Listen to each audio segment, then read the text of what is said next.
E eles também não podiam falar português. Para os militares, haviam comprimidos especiais para desinfectar a água. E porque a missão era segreda. Nós sabemos que, sem apoio dos cubanos e armamento fornecido pela União Soviética, podia correr tudo. E toda a tripulação, todos foram queimados ao vivo. A União Soviética nunca mandava tropa para Angola. E vocês têm que deixar esses pretos, esses negros que não merecem. Vocês são brancos. Vamos passar lá no sul. Vocês vão receber lá $2.000, não sei o quê, uma casa. Angola, 1975. Uma declaração de independência é feita por um líder político local chamado Agostinho Neto. Ao que tudo parecia, era o fim de uma luta sangrenta para tornar Angola livre do domínio colonial português. Mas tudo não passava do início de um conflito pelo poder em Angola, uma guerra com cara de civil, mas que envolveu diversos países, tanto africanos quanto distantes. Anos depois, Angola se tornaria palco da segunda maior batalha no terreno do século XX, superada apenas pela Batalha de Kursk durante a Segunda Guerra Mundial. Neste vídeo especial, você vai saber da boca de dois ex-especialistas soviéticos o que aconteceu em Angola, por que a África do Sul invadiu a ex-colônia portuguesa, como e por qual motivo Moscou enviou seus especialistas para o conflito, o envolvimento da CIA e o papel importante que Angola desempenhava no Atlântico no contexto da Guerra Fria. Este vídeo exclusivo contém entrevistas que conseguimos obter com dois ex-especialistas soviéticos que aprenderam português e foram enviados para a Guerra Civil em Angola. Com a ajuda de colaboradores, nós conseguimos a entrevista. Nela, eles aceitaram falar para o nosso canal o que não puderam por anos. Fica até o final, porque aqui no Gazeta do Mundo eu falo e mostro detalhes da história e da geopolítica que os outros evitam abordar. Ponte no ar, República do Congo. Navios soviéticos trazendo cargas especiais atracam no porto da cidade localizada a pouco mais de 40 quilômetros da fronteira com Angola. Ao mesmo tempo, aeronaves militares de carga da União Soviética vão realizando cada vez mais aterrissagens na República do Congo, entre os meses de outubro e novembro de 1975. A movimentação logística soviética, a princípio, não deve chamar a atenção especial de ninguém, até porque a República do Congo tinha se tornado um aliado de Moscou e obtido sua independência da França ainda na década de 1960. Mas o que era transportado e qual era seu destino final, se alguém sabia, este simplesmente não abria a boca. Naquela época, a África era um dos principais tabuleiros do xadrez geopolítico da Guerra Fria, um jogo rico de segredos. Na vizinha Angola, o clima era de receber sua tão esperada independência. Desde 1961, os angolanos lutavam para se livrar do domínio português. Mas com a queda do salazarismo, com a Revolução dos Cravos em 1974, Lisboa se dobrou à descolonização. Era uma questão de tempo para Angola se tornar um país soberano. Mas com os portugueses já fazendo as malas, a pergunta era: quem governaria Angola? Na realidade, existiam três variantes de independência de Angola. Porque muitos líderes daquela altura, inclusive Agostinho Neto, eram, vamos dizer, eles estudavam e foram controlados de maneira certa pelos soviéticos. Não pelos militares, mas pelo serviço secreto. E não se sabia qual das forças, MPLA ou outro qualquer, porque existiam praticamente três. Quem podia estar no poder? Quem será o primeiro a entrar no Luanda? Pode ser que isso será UNITA. Pouca gente sabe, mas na altura também haviam candidatos como líder da UNITA, Jonas Savimbi. E na prática aconteceu que ele também poderia estar no poder. Mas aconteceu assim, que depois ele passou a ser o inimigo mais furioso, portanto, dos russos, dos cubanos e dos angolanos. Durante a Guerra pela Independência em Angola se destacaram três forças políticas: O Movimento pela Libertação de Angola, conhecido pela sigla MPLA, tinha viés esquerdista com inspirações marxista-leninistas. Seu então líder, Agostinho Neto, viveu por anos em Portugal, onde concluiu seus estudos e se casou. Foi em Portugal que seu sonho de independência de Angola se fortaleceu. Sendo crítico do salazarismo, ele dizia que este não era só ruim para os angolanos, mas também para os próprios portugueses. O segundo grande movimento, chamado de União pela Independência Total de Angola, mais conhecido pela sigla UNITA, era liderado por Jonas Savimbi. Este defendia no discurso a luta contra o imperialismo e um modelo parcialmente socialista para Angola adaptado à realidade do país. Contudo, com o progresso da Guerra Civil, Savimbi se tornou a figura mais contraditória de Angola no tempo, se aliando ao regime do apartheid sul-africano e recebendo ajuda direta dos Estados Unidos.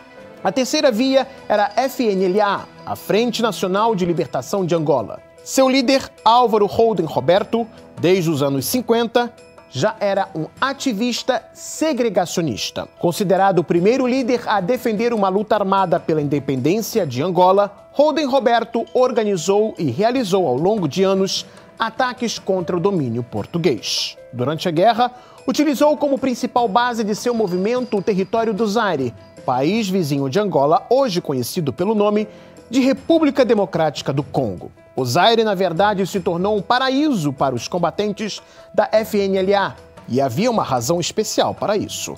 Holden Roberto tinha laços familiares com o então presidente do Zaire, Mobutu Sese Seko. Enquanto 1975 chegava ao fim, as tensões em Angola cresciam. 11 de novembro daquele ano foi marcado para ser o dia em que Portugal reconheceria a independência angolana. Luanda era vista como o centro de poder político de Angola. Era uma questão vital para que as forças políticas detivessem o controle da cidade. A razão? Quem detinha a cidade poderia declarar a independência e quem a declarasse seria reconhecido internacionalmente como governo legítimo do país africano. Para chegar a uma solução pacífica sobre o processo de independência, ainda em janeiro de 1975, FNLA, MPLA e UNITA chegaram a um acordo que previa a transferência do poder dos portugueses para uma coalizão dos três grupos. Parecia que a democracia estava sendo triunfante no país africano, mas em março daquele ano, todos os pontos do acordo já tinham sido violados.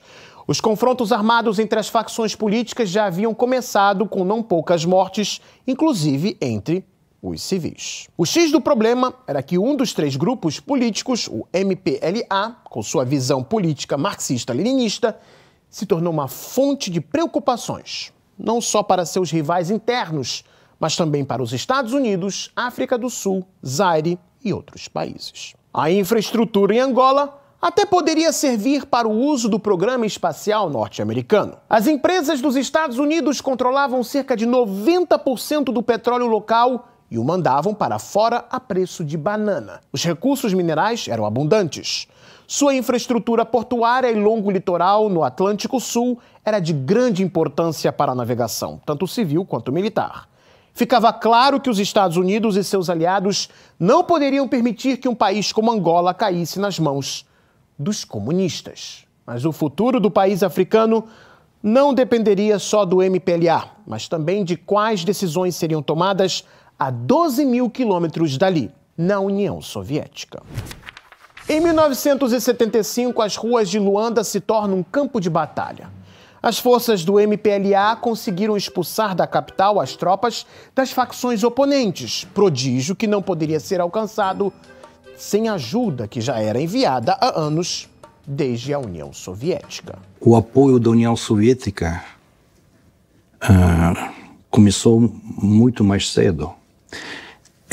Se não me engano, em 1958. E desde data, a União Soviética apoiava, naquela altura, a guerra da MPLA contra portugueses, e este apoio levou,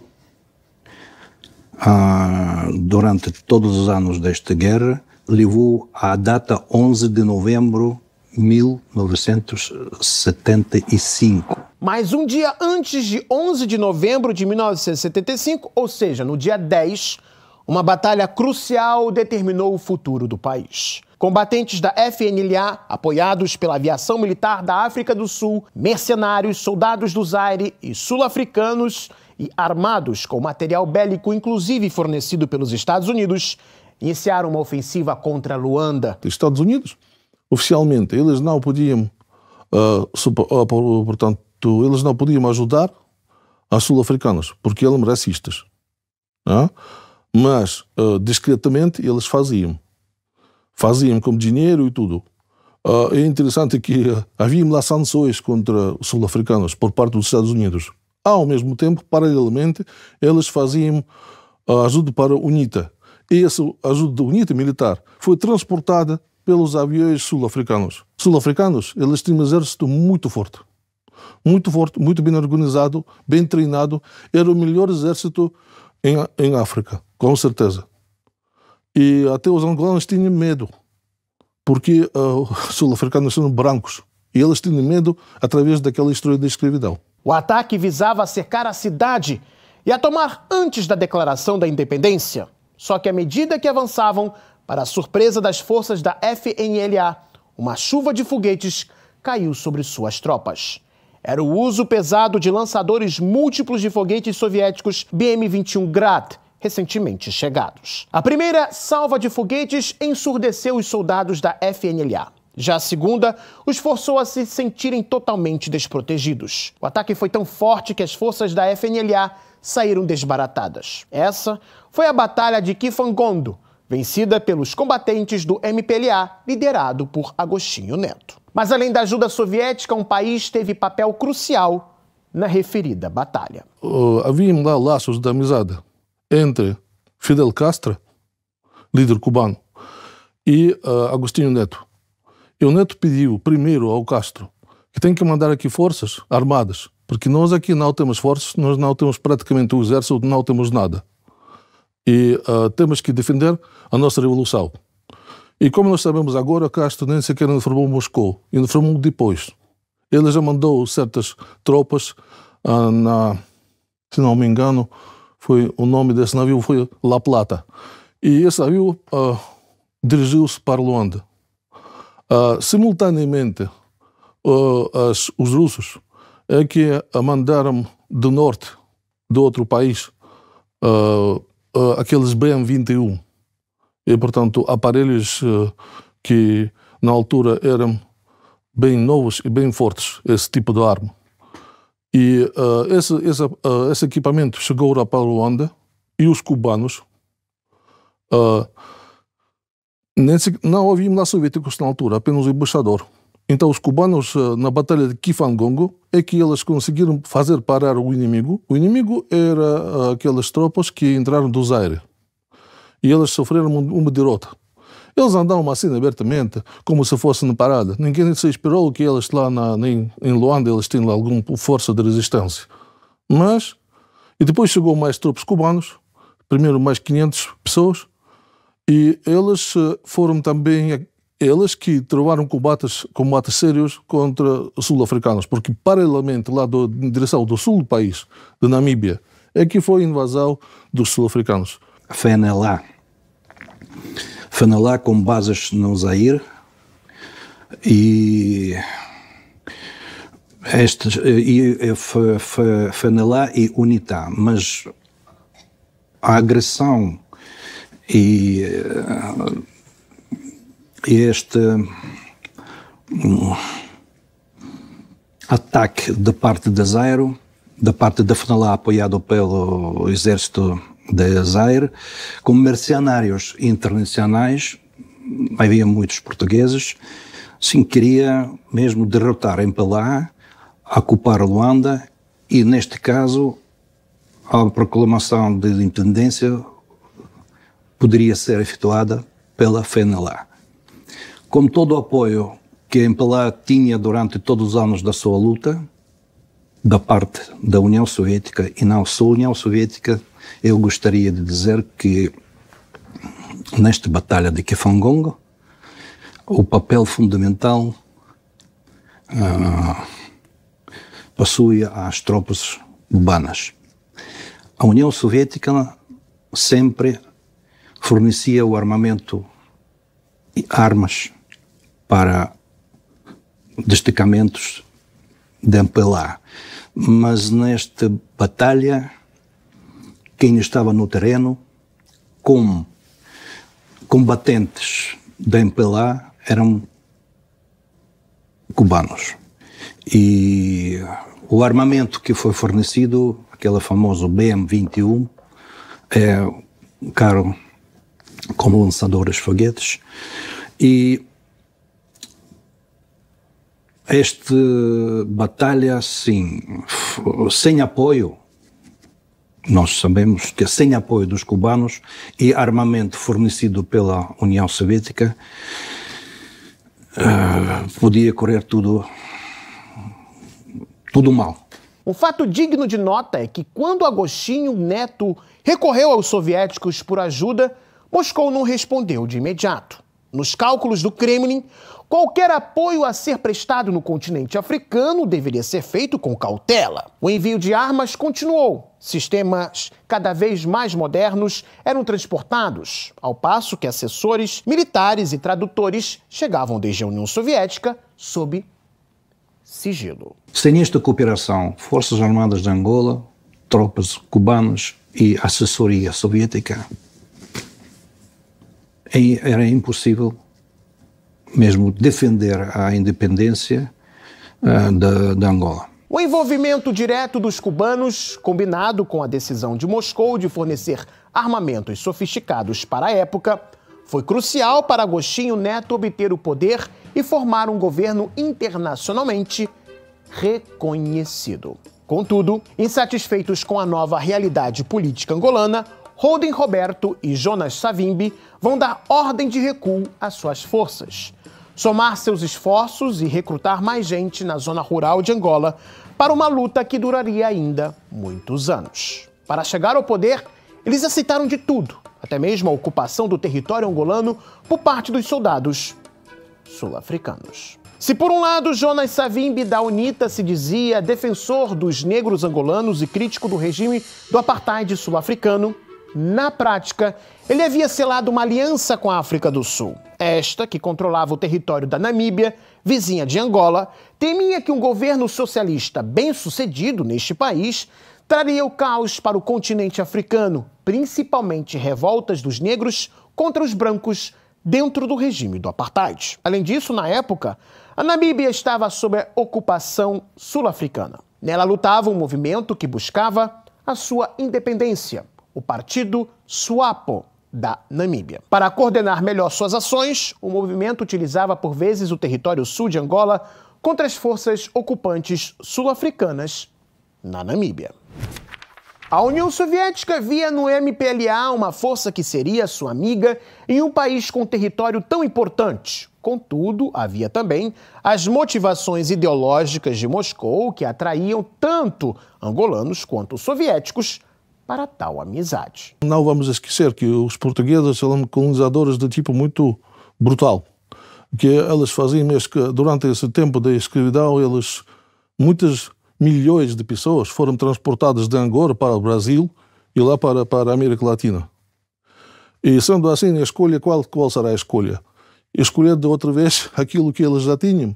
Ou lá no Sul, trata-se da escolha do Agostinho Neto. Ou lá no Sul havia também a fronteira com Namíbia. Mas na prática essa fronteira era com quem? Era com racistas sul-africanos, porque eles ocuparam Namíbia. Então eles não tinham como escolher. Por isso eles escolheram o apoio soviético e cubano. Quer dizer, alguma coisa nova. Imagina quando depois alguns oficiais das FAPLA chegam aqui em Moscou e eles entram aqui no hotel e uma pessoa branca, uma senhora branca, prepara para eles loja e faz alojamento e trata-se deles como igual. Para eles isso era uma coisa incrível. Especialmente aqui, isso era na época de apartheid, de racismo. Agora ninguém praticamente não sabe o que é racismo, mas na verdade nós podemos lembrar que tudo era separado lá. Quer dizer, uma parte da rua para brancos, outra parte da rua para pretos, e assim por diante. E a tarefa primordial nossa lá era criar, dos soviéticos aí, era criar novas forças armadas para que essa revolução possa se defender. Não só fazer aquelas proclamações, não sei o quê, como se faz, né, comunistas lá para sempre. Mas, na verdade, eles não tinham pouca força para se defender. Foi a política da União Soviética apoiar todos os movimentos nacionais que lutarem pela sua independência. Não quero entrar em detalhes históricos, mas entre todos os movimentos que existiam, UPA depois transformou-se em FNLA, depois criou-se a UNITA, mais tarde, mas pelos objetivos e princípios que o MPLA e o camarada Agostinho Neto proclamava, eles ficaram mais próximos da nossa política. Eu não falo no marxismo-comunismo, não falo nisso, mas objetivos de construir uma sociedade socialista no seu país. Era muito importante do ponto militar, já do ponto da Marinha de Guerra, do ponto de vista da Marinha de Guerra, tem lá uma base naval. Em Luanda existia uma base naval soviética. E todos os navios que passaram, que atravessaram o rumo ao Ocidente e ao Oriente, eles passaram através desta base. Portanto, o interesse era muito importante. E o mesmo interesse que tiveram os Estados Unidos. Só que eles não conseguiram chegar lá primeiros. A participação soviética nos conflitos em parte da África criava a necessidade de ter especialistas que falassem português. Só que estes eram poucos. Moscou, então, começou a mobilizar os que havia disponíveis, dando início à grande experiência dos nossos entrevistados. Depois da escola secundária, eu passei várias comissões de saúde e apresentei os meus documentos e foi a Moscovo para passar exames. Ok, passei lá, tudo, e, como já disse, todos os cadetes que já passaram exames dividiram-se em grupos pela língua que eles vão aprender.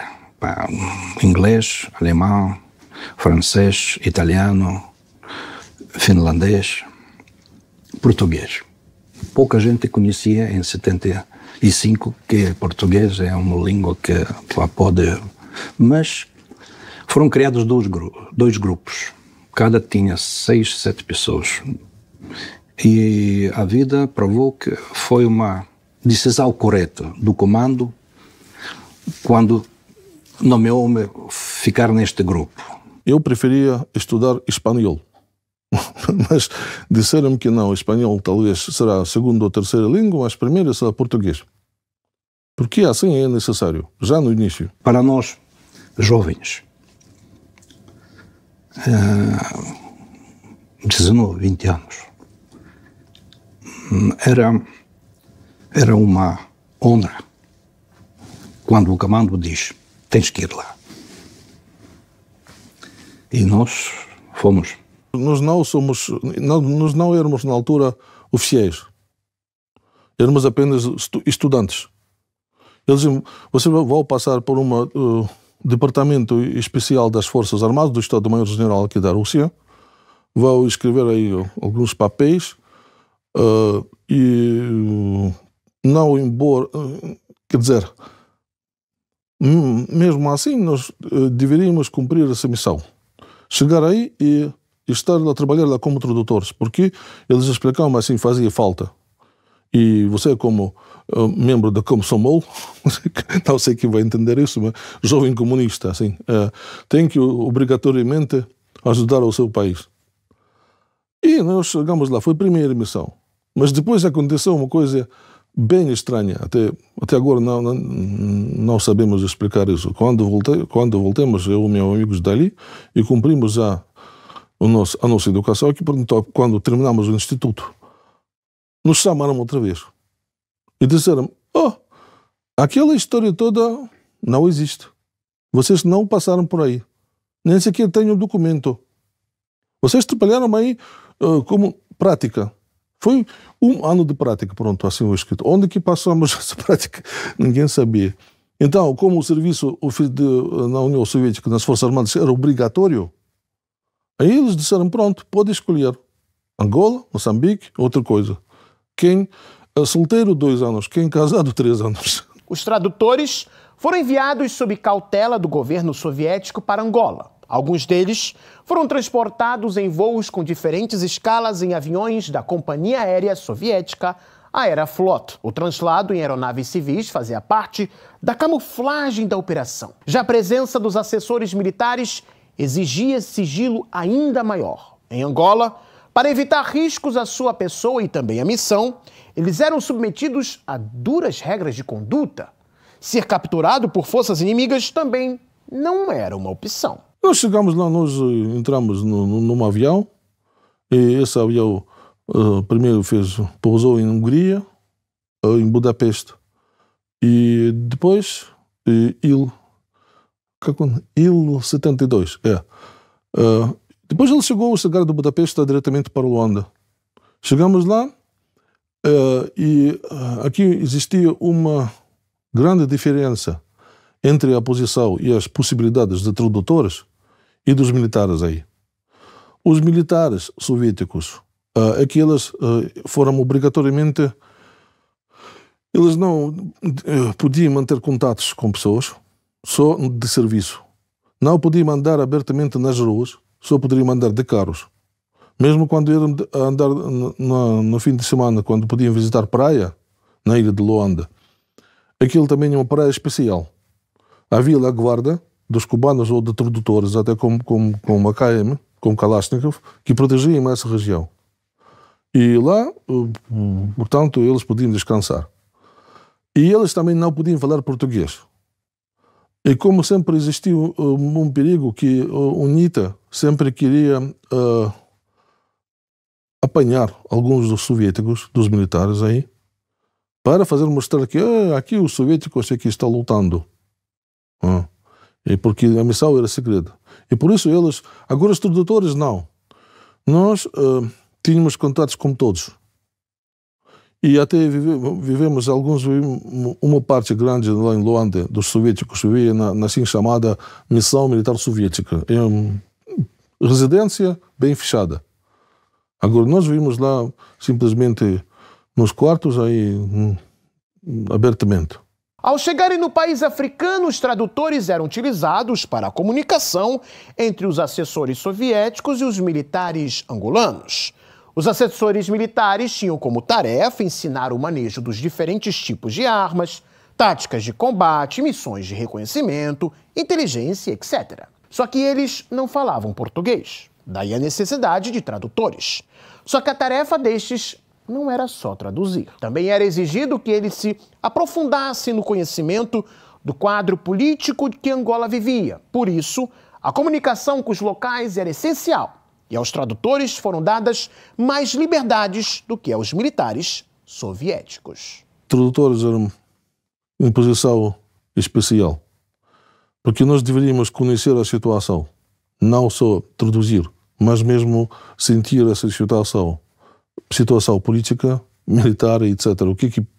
Como que vive o povo, quais são portanto, as intenções dessas militares com quem nós trabalhamos. E essa informação, de vez em quando, nós mandamos lá para, vamos dizer, para aqueles que são interessados, para os soviéticos. Apesar da vitória do MPLA na Batalha de Kifangondo contra as forças estrangeiras e os grupos UNITA e FNLA, os soviéticos sabiam que o recém-empossado governo angolano ainda estava sob ameaça. A guerra em Angola não tinha previsão para acabar.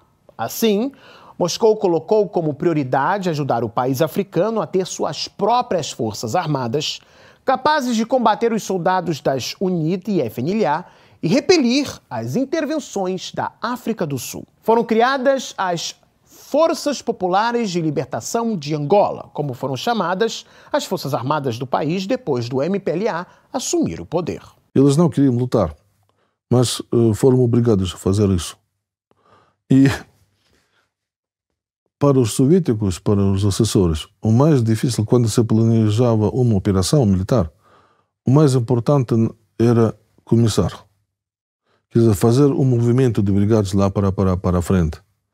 Porque eles, essa imagem, nunca vou esquecer, sabe que esses caminhões, eles pegam lá comida mais, quem pega mais munições, e eles têm que avançar lá para a selva, e a distância até 120 km, não tem água, eles pensam que como que eu transportar, às vezes são pipas de água, mas depois essas pipas não andam bem, etc. Essas coisas técnicas.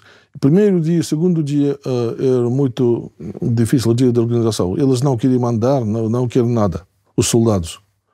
Mas depois, quando eles avançam, tudo se altera. Eles já começam a trabalhar normalmente, trabalhar de maneira militar, e no sentido militar. Fazendo reconhecimento, fazendo a proteção e tudo, organizando-se. E eles fazem a luta contra emboscadas, porque eles entendem que eles já ultrapassaram esse Rubicon, já têm que avançar para a frente. Ou vai, quer dizer, quem queria ficar lá, esses covardes, não sei o quê, alguns ficaram, mas quem não, eles já iriam cumprir a missão até o fim. O ânimo dos soldados angolanos era marcado por altos e baixos, embora isso fosse uma questão pessoal. Como o conflito começou a ser visto como não tendo o fim visível no horizonte, alguns soldados desejavam o impensável. Muita coisa estranha também para nós, para soviéticos. Nós pensamos que quando um camarada portanto, fica ferido com uma mina, assentou uma mina, porque há minas lá havia muitas, minas de infantaria, contra-infantaria, etc. É situação bem perigosa para a saúde, etc. Mas aí eles faziam, eles cortaram lá essa parte portanto, da perna e eles ficaram felizes porque vão voltar para a vida civil. Muitos mutilados assim viviam lá em Cuitacanaval para frente, e isso para eles era, quer dizer, não existiam limites para os angolanos. Como já começou a prestar o serviço, pode prestar até acabar a guerra.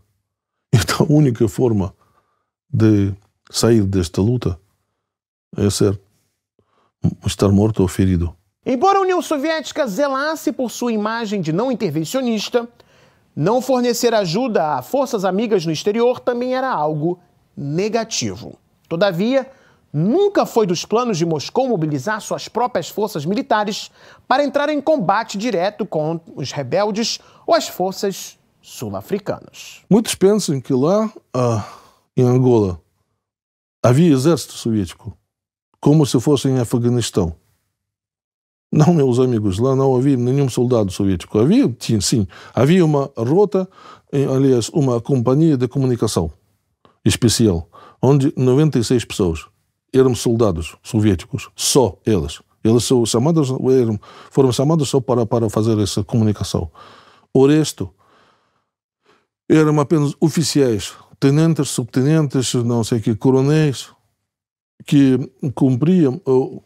Eu depois trabalhei na 10ª Brigada de Infantaria. Nós éramos 3 pessoas brancos lá, só. Portanto, o assessor do comandante da brigada, o assessor da artilharia e eu. Depois, mais tarde, chegou o assessor da defesa antiaérea. A União Soviética nunca mandava tropa para Angola. Eram grupos dos assessórios especialistas e tradutores militares, equipamento, armamento, munições. Mas quem estava lá no terreno é a tropa cubana. Um fato interessante era o aspecto tribal entre as facções que lutavam pelo poder em Angola. Embora não seja correto dizer que a guerra era de raízes tribais, mesmo assim havia uma essência étnica. Mesmo a criação das organizações de libertação de Angola, MPLA, UNITA, FENALA, simplesmente baseava-se num território onde vivia uma outra tribo. E não é grande segredo que, por exemplo, o UNITA baseava-se nas zonas com população da tribo Ovembundo, zona central e oriental da Angola. Embelá era do tribo, se não me engano, diferente, outro. E nas cidades principais. Fanelá é mais do norte da Angola, tribos que viviam na zona Zaire. Pois, este é um fator real que a gente não podia nem esconder, nem esquecer. Mas depois da independência, durante todo o meu trabalho em Angola, eu nunca foi testemunho, nem ouvi que isto foi um problema entre vários oficiais ou soldados da FAPLA. O trabalho, tanto dos tradutores quanto dos conselheiros e assessores militares soviéticos, foi árduo e enfrentou dificuldades linguísticas e culturais. Fora a natureza não muito amigável. Além disso, nem sempre se podia ter uma refeição em condições confortáveis. Dormir também podia ser uma tarefa difícil. Mas em sinal de agrado, alguns militares angolanos inclusive aprenderam a cozinhar pratos russos. Como apoio do serviço logístico dos nossos irmãos angolanos, nós recebíamos às vezes sacos de batata, cebola, carne, também conservado, mas mais ou menos. E preparamos a comida normal. E posso dizer que o cozinheiro foi angolano, porque não podíamos levar cozinheiro civil para a zona de combate. E este grupo dos angolanos que assistia, ajudava-nos nas nossas trincheiras, refúgios, naquelas casas já parcialmente destruídas. Sempre eram umas 5 ou 6 pessoas, entre eles um cozinheiro que aprendeu bem também cozinhar borscht, chi, massa, cacha, e desta forma, quando nós estamos a cumprir as nossas missões fora desta povoação, eles sempre preparavam a comida e nós sabíamos bem, quando chegamos, voltamos, hoje, daqui 2 dias, daqui 1 semana, sempre vamos ter uma refeição quente. Durante 6 ou 7 meses, nós que vivemos lá em Cuitacanavalha, inclusive eu, tínhamos dificuldades de alimentação. Então, comemos lá arroz, comemos lá chouriço, mas o mais importante é que não tínhamos cigarros. Em geral, acabaram. Nós já fumamos, muitos jovens, não sei, e tínhamos muito acesso aos bons cigarros na altura. Aqueles que não existiam aqui na União Soviética. Aquele Pall Mall, não sei o quê. Às vezes, durante ataques e uma situação perigosa, havia eu sabia que alguns dormiam mesmo dentro do carro blindado para evitar os estilhaços e durante o bombardeamento da artilharia sul-africana. Mas acontece que existia lá um tabaco. Aquele tabaco que se cria na lavra. O povo também eles sabem fazer cigarros primitivos. E nós começamos a fumar esses cigarros primitivos. E depois apareceu um tipo de ferida aí na boca de cada pessoa que fumou esses cigarros, porque foi uma coisa estranha. Se abre ele até um pouco sangrenta, quer dizer, ferido mesmo. E eu perguntei esse meu conhecido doutor Fuzuli, que já conheci há muito tempo, Fuzuli, como que vou fazer? O que aconteceu? Eu não fiz nada, pá, não tive amor com pessoas locais, nada, mas aconteceu essa coisa. O que pode ser? Você também fumou esse tabaco, esse local, essa coisa local que eles produzem na lavra? Sim, senhora, nós comemos, então pronto. Nunca o povo mais vai comer. Sempre quando comer é só abrir e ver essa coisa que se abriu na sua boca, essa ferida. E depois vai passar tudo. Mas desta forma vai esquecer. Vai entender como é mal fazer fumar. É verdade.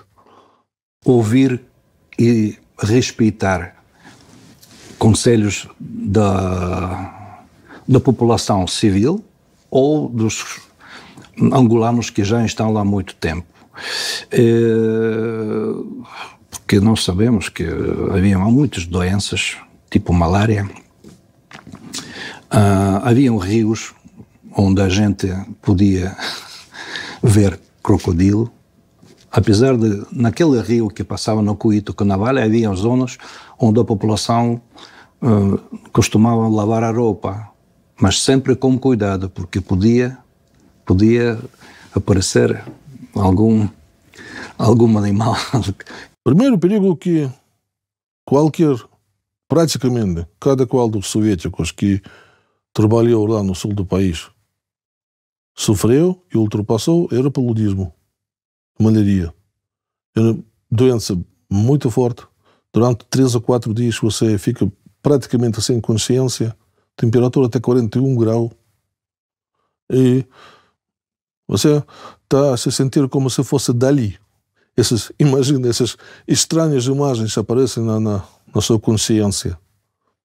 E parece que você está na União Soviética, lá tem neve, não sei o que, lá tem maçã, você está andando, tem lá algumas coisas estranhas, pessoas bonitas, etc.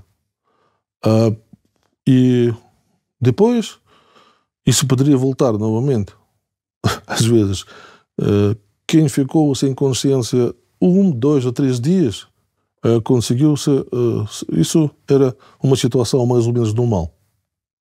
Mas agora, quem infelizmente permaneceu até 6 ou 7 dias, isto já significa que ele apanhou uma variante mais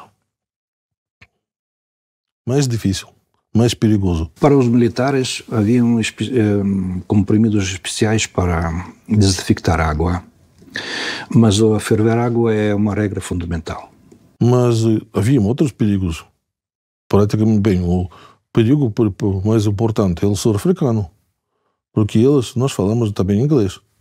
E como tradutores estão na estação de rádio, nós mantemos comunicação. E nós diariamente, praticamente, sentimos nossa estação lá, R126. Nós falamos com outra parte, com sul-africanos. E sempre esse tipo de propaganda que vocês têm que deixar esses pretos, esses negros que não merecem, vocês são brancos, vamos passar lá no sul, vocês vão receber lá $2.000, não sei o quê, uma casa junto do Oceano Atlântico, etc. Estás a ver? Eles falam. E sempre se terminou assim, né? Se não conseguir fazer a opção certa, amanhã às 11 vamos abrir o fogo. Pelo menos assim. E lá mesmo, às 11 horas, abriu-se o fogo de artilharia. Eu sei que os médicos cubanos que ajudaram bastante nestas situações. Porque a tropa cubana também sempre estava na zona de combate. E eles tinham tropa mesmo, porque eles tinham vários serviços, inclusive o serviço de saúde. E nós, às vezes, quando tivemos problemas com saúde, pedimos a ajuda dos nossos camaradas da Cuba. De noite, os militares dormiam sob redes para se defender dos mosquitos, mas nem sempre isso era possível. Um dos medos maiores era ser capturado, e alguns cidadãos soviéticos acabaram tendo tal destino nas mãos dos sul-africanos. E mais havia um perigo, que felizmente, só 3 soviéticos, eu conheço-lhes pessoalmente, depois tive a possibilidade de trabalhar com elas como jornalista. Esse perigo é prisão. eles queriam, os sul-africanos queriam capturar o soviético custe o que custar, para mostrar ao todo o mundo que aqui estão os militares soviéticos. Eles não são assessores, eles são especialistas que matam povo angolano. Pronto. Que querem construir aqui comunismo, e esse povo não quer nada, e eles chegam aqui para acabar com tudo isso. E outro, não sei como dizer, praporchik, deve ser alferez ou subtenente. Pode ser assim. Portanto, um alferez de preparação de tanques, de reparação de tanques, foi capturado em 1972, quando a invasão, quando foi a segunda ou terceira invasão, grande invasão dos sul-africanos. Isso foi na 5ª Região Militar, na direção de Lubanga. Na altura, os sul-africanos mataram lá a sua esposa. Foram também mortos 3 soviéticos. Outros, mais 2, e também algumas mulheres fugiram, se escaparam e fugiram na mata. E lá nessa mata eles permaneceram os brancos, esposas de Moscou, imagina. Eles conseguiram sobreviver e percorrer a distância de 50 até 100 quilômetros. E isso levou até 2 semanas, essa história toda. E essa alferez, à noite, queria fechar os corpos, porque lá haviam lá os corvos, não sei, aquelas aves que comem os corpos, e acontece que bem, foi capturado pelos sul-africanos. Foi levado para Pretória, foi lá torturado muito tempo, passou em prisão 2 anos, depois foi já como novo governo, foi libertado até lhe pagaram um pouco de dinheiro. Mas a história é assim. Portanto, o mais difícil, e até os meus amigos que participaram nas operações, que saíram junto com brigadas angolanas em diferentes direções para cumprir as missões de combate, eles sempre se preocupavam que o último cartucho ou qualquer granada devia estar de lado, porque ficar lá em prisão, isto já era aquela coisa incrível, ninguém queria. Embora sua tarefa não fosse participar dos combates, os especialistas soviéticos por vezes estiveram a curta distância da morte. Alguns deles perderam sua vida. Além disso, o grande analfabetismo e baixo nível de erudição de muitos angolanos foi um desafio para a formação de militares bem preparados. Você entra numa casa, assim, tem lá camas, em camas, e as pessoas que dormem lá, eles dizem: "Oh, tenente ou estudante, pode ocupar qualquer cama, e nós vamos dormir lá embaixo." Eu vi que na parede tem furos, buracos pequenos. Na altura, 1 metro e tal, ao menos, assim mesmo, a cama é assim, e tanto a altura mais ou menos assim. Em todas as paredes aí. O que é? E não tem vidro, não tem janela, não tem nada. Acontece que isso é resultado de artilharia Valkyria, bomba casseta. Que eles lançavam lá, e quando se abria essas pequenas coisas, serapanel, não sei como será em português, estilhaços, vamos dizer assim. E que eles abrem e matam todo aí, a nível de 1,20 m. Por isso ninguém dormia lá nas camas, dormíamos lá embaixo em refúgios, ou debaixo de BTR, esse veículo blindado de transporte de pessoal. Sim, a instrução, em princípio, foi dedicada à preparação, à situação, quem é, onde é, quais são os tribos, qual é a influência daqui, sul-africanos, Rhodesia do Sul, SWAPO, ANK, quer dizer, esta foi uma preparação antes de ir a cumprir missão em Angola. Contactos com população civil depende da tua missão. Se eu preciso de alguma informação da população local, eu tenho que contactar com elas. Eu tenho que falar. O problema é que eles não falam português. A maior parte da população nas aldeias afastadas das grandes cidades. Povo Ganguela. Esse Ganguela assim, andava assim topless e não falam português, e eles vivem uma vida muito primitiva. faziam sorgo, maçango, eles batavam lá com faziam essa fundos, é uma comida típica, não sei, em Brasil não existe, mas em África todo mundo conhece. E elas viviam na lavra, na mata, faziam lá lavras, e foi muito primitivo. E eu pensei que esse povo deveria escapar, podia escapar às consequências desta guerra, mas não. Como o fogo foi pelos sul-africanos da UNITA, era aberto de artilharia também, de G5, G6, aqueles bem armamento de artilharia, e essa Valkyria, eles andavam por território, ocupavam, quando caía, podiam matar um território bem grande. E também faleceram lá muitos civis, tombaram lá nessa luta, que nem sequer falavam português. Junto as crianças pequenas aí, isso era difícil. A população civil das aldeias próximas sempre juntava-se à volta das nossas instalações onde nós estivemos. Porquê? É fácil. Os soviéticos sempre têm água, têm comida, têm arroz, têm batata e, às vezes, crianças pequenininhas aproximarem-se e nós damos alguma coisa que podíamos dar. E, ok, eles não falaram bem em português, mas um cumprimento só assim, sempre. Contacto, mas foi um contacto amigável. Quem são esses FAPLA? Só o povo que foi chamado para o exército. Uns deles passaram preparação, outros não sequer passaram, não sei o quê, e eles poderiam falar português. E outros poderiam não falar português. Porque lá tem muitas tribos. Esse sistema de tribos, eu normalmente fazia trabalho assim. Existia, por exemplo, um assessor de artilharia. Ele explicou a mim como fazer apontar aí essa peça de artilharia T-76 e explicou, Alexei, você entendeu? Eu digo, pronto, explique para eles. Eu começo a explicar para todos. E junto com eles, com alguns oficiais até, ficam outras tradutoras da outra língua. Que, não sei, choco ou qualquer outra, tem lá muitas línguas. Né? De vez em quando poderiam ter até 6. Significa isso, mas isso era etapa primária de preparação combativa. Claro que com essa força você não pode entrar aí combater com essa UNITA, como UNITA pode, se eles também são assim, desta maneira organizados, mas como sul-africanos não. Por isso, leva-se 3 ou 4 mais meses de preparação.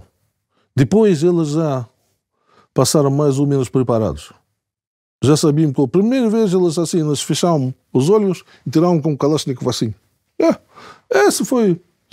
E só ficaram felizes na vida porque recebiam lá comida e alimentação e, portanto, fardamento. E com esse tipo de pessoal, vamos dizer assim, os assessores, os conselheiros soviéticos conseguiram trabalhar. Até criaram deles um exército bem grande e contemporâneo para aquela época. Eu fui surpreendido que esta gente com pouca classe de formação, que nem tudo entendem em mesmo português, quando se trata do termo militar, mas a dedicação, empenhamento da parte deles foi fantástica. E não só em Moçambique, em Angola também eu assisti isto. Havia lá diferentes pessoas, vamos dizer abertamente. Alguns queriam fazer o seu trabalho e criar condições de vida melhores e queriam ficar em Luanda, não queriam ir lá para o combate. Mas a maioria, eles entenderam que sem essa luta, sem fazer derrotar o inimigo lá, os sul-africanos, nenhum dia paz.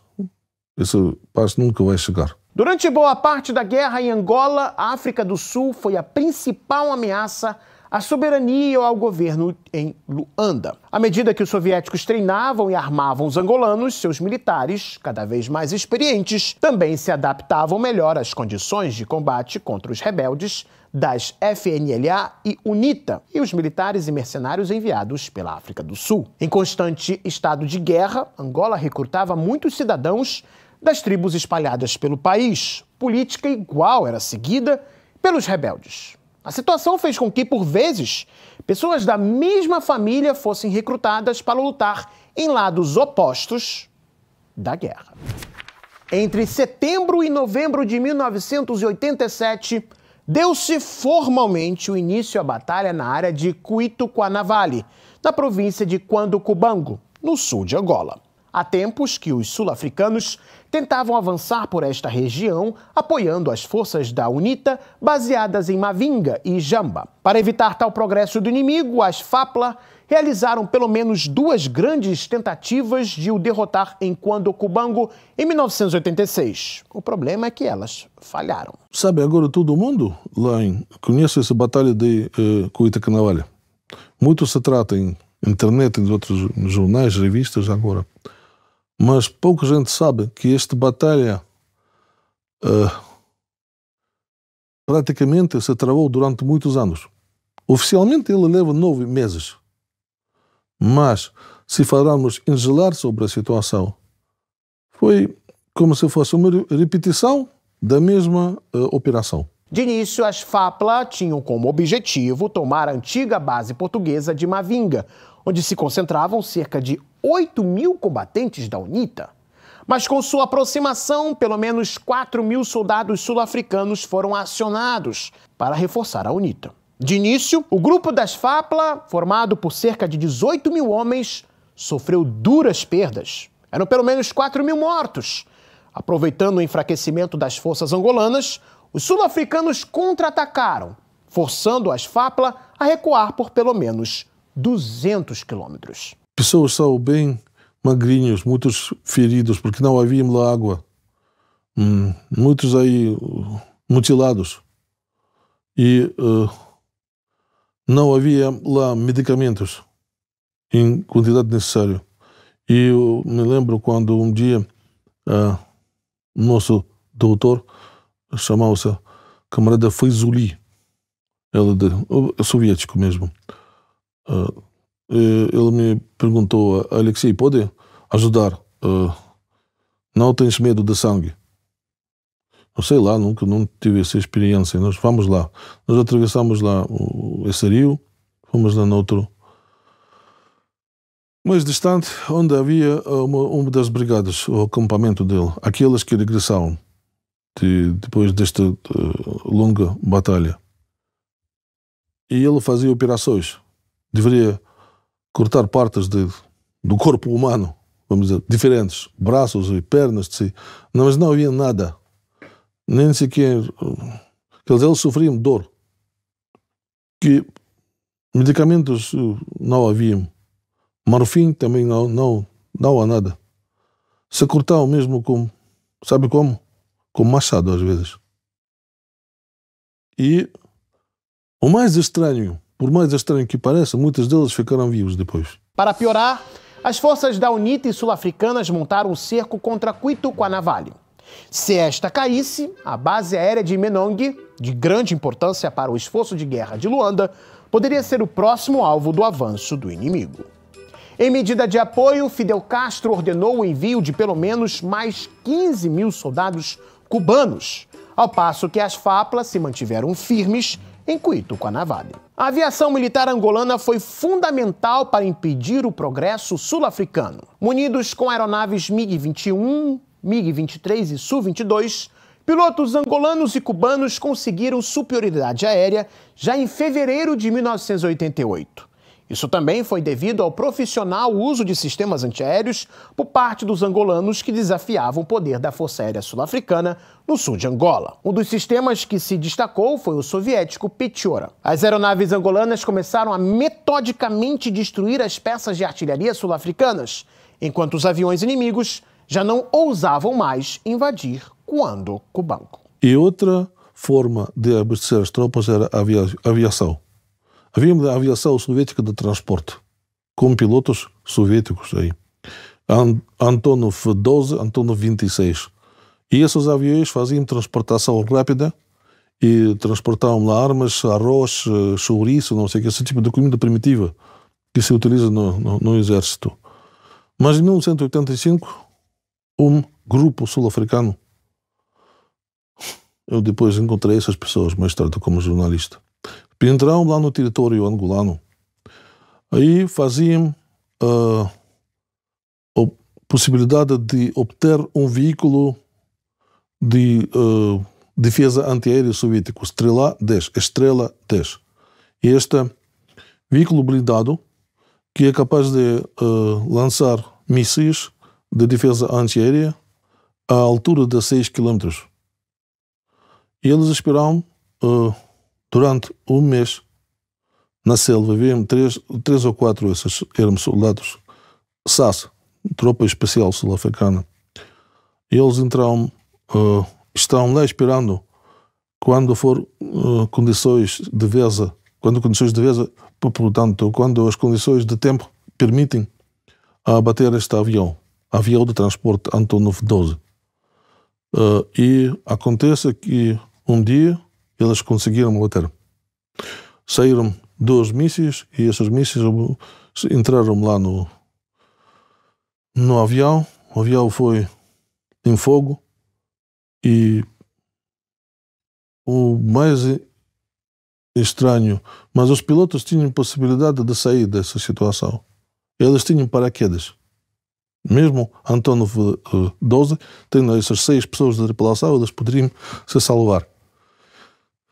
Mas lá havia assessores soviéticos ao bordo, mais 8 pessoas, e cerca de 20 oficiais angolanos. E eles decidiam tentar tudo por tudo para fazer aterrar esse avião. Faltou-lhes 3 km até a pista de Minongue. Infelizmente caiu e toda a tripulação, todos foram queimados ao vivo. E a partir daí, a situação com reabastecimento e abastecimento daquele tropa que fica lá em Cuitcanavale tornou-se mais difícil. Que depois foi a situação que os soviéticos tiveram fazer, portanto, conhecer o que aconteceu. Durante esse período, todos os aviões não podiam voar, e esse período levou mais tempo, porque depois se estudou-se condições, como que esses sul-africanos chegaram lá, como que eles atravessaram posições, como que eles penetraram através dos cubanos, que deveriam proteger essa estrada também, etc. A situação em torno de Cuitucanavale acabou se tornando em uma espécie de impasse, mas que foi se transformando em vitória para as FAPLA. O desgaste do conflito começou a afetar a moral e desejo de continuar os combates por parte dos sul-africanos. O efeito foi tão negativo para eles que se pode dizer que o insucesso sul-africano na Batalha de Cuitucanavale propiciou a independência da Namíbia, já em 1990. Na África do Sul, não se reconhece a batalha como uma derrota e declaram que tudo terminou em um impasse. Depois desta batalha, em que eu já falei, Cuitucanavale, todas as partes envolvidas neste conflito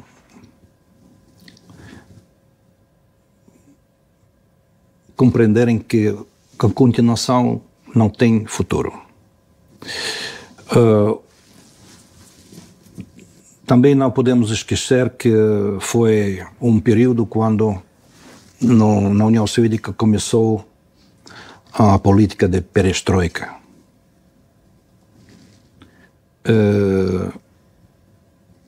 Em 1990 foi uma situação geral, quando mesmo a União Soviética não tinha nenhum interesse na continuação deste fornecimento e deste apoio em grandes despesas para o fornecimento. Por outro lado, os Estados Unidos também não queriam isto. Diminuiu o apoio da UNITA, África do Sul, e no final em 88, 89, já foi criada uma comissão mista que fazia parte americanos, União Soviética, sul-africanos, Angola, cubanos, para chegar a um acordo de cessão de fogo, retirar todas as tropas estrangeiras e pronto, acabar com esta fase da guerra nesta região. Um fato que contribuiu também para o desinteresse da África do Sul na continuação do conflito foi o enfraquecimento e posterior queda do regime do apartheid. 1988 foi o ano em que as partes internacionais envolvidas no conflito começaram a dar os passos finais para o Acordo de Nova York, assinado em 22 de dezembro daquele ano. O acordo previa a independência de Namíbia, o que retirava a África do Sul do conflito angolano. A União Soviética, já com o fim da Guerra Fria, também não via sentido na manutenção do conflito, nem os Estados Unidos. Embora Cuito-Cuanavale também seja reconhecida como a grande última batalha da Guerra Civil de Angola, os combates internos entre o governo e principalmente as forças da UNITA se prolongaram até 2002, quando Jonas Savimbi, líder do grupo rebelde, morreu na província de Moxico enquanto era perseguido pelas forças governamentais. Meses após a sua morte, a UNITA renunciou à luta armada e se declarou um partido político. E se você gostou desse vídeo, deixe o seu comentário, se inscreva no Gazeta do Mundo e também acione o sininho para não perder os nossos próximos encontros. Até mais, pessoal. Tchau, tchau.